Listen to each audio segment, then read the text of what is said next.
Hi, I'm Jim Marr, and in this video we're going to talk about transferring the wealth. Now, this reading focuses on the ways individuals transfer their wealth through gifting and at death. And estate planning accounts for how an individual wishes to transfer wealth and who they intend to benefit. Now, transfer taxes also play a critical role in the overall strategy of wealth transfer. Now, as we begin our discussion today, I just wanted to draw your attention to a few of the gift and estate planning objectives that you might run across in an item set or a constructive response question.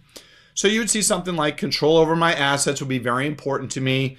Income and liquidity needs, right? That would be obviously important. Charitable goals, I'm going to put a little star by that one. And also preservation of wealth. And I'm going to put a star by that one as well.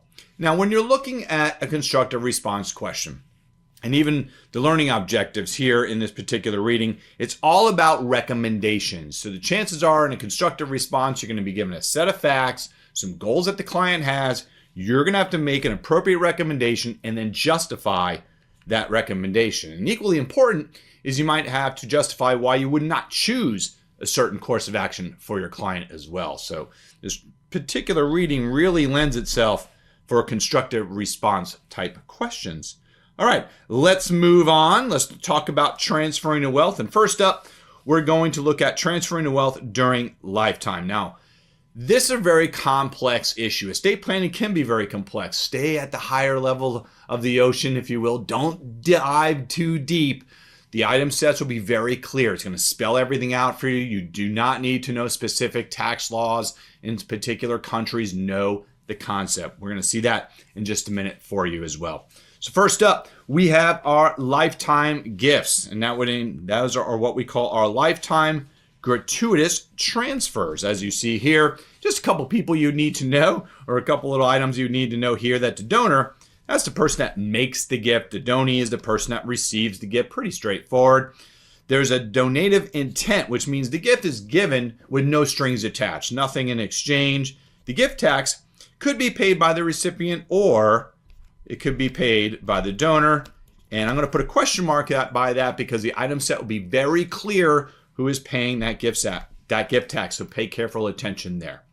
And then an estate tax is actually paid from the estate, and that is at the time of death. So if I have a $30 million estate and I pass away and leave all my money to my children, there would be, being in the United States, there would be some sort of an estate tax due on that transfer to my children of my assets. So what are some of the estate planning considerations that are very important, and some of the things that you'd want to be familiar with for your exam? Well, once again, I already talked about spending needs or income and liquidity needs. And really, that's all about now not outliving our money. And CFA Institute wants to really drill out into you the thought of longevity risk. And what is a sustainable spending rate on our assets? As a planner in my former life, if you will, I would say 4% would be a pretty good number to use. Here, you're probably going to be given a number in an item set, so you don't have to come up with any sort of calculation, but somewhere between 3.5% and 6% of total assets. There could be generational conflicts. There, once again, the donee here who receives the gift is very important, and the case is going to point this out to you if you have to deal with it. You know, what kind of character do they have? Do they have a tendency of spending their money? And that leads us right into maturity, right? And also their personal life circumstances would play into consideration.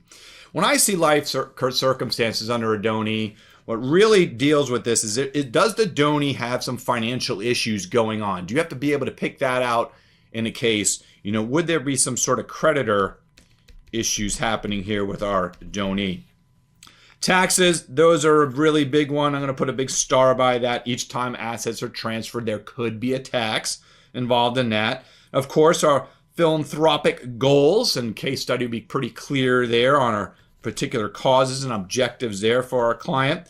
Valuation discounts, the text gets into that. And what that does, that pretty much reduces the value of an asset for your estate. And the text gets into a couple different ones. There's an illiquidity discount and also a lack of control discount. And it'd be, once again, really straightforward there. But it helps to reduce the estate. And what does that mean? Well, for reducing the value of the estate,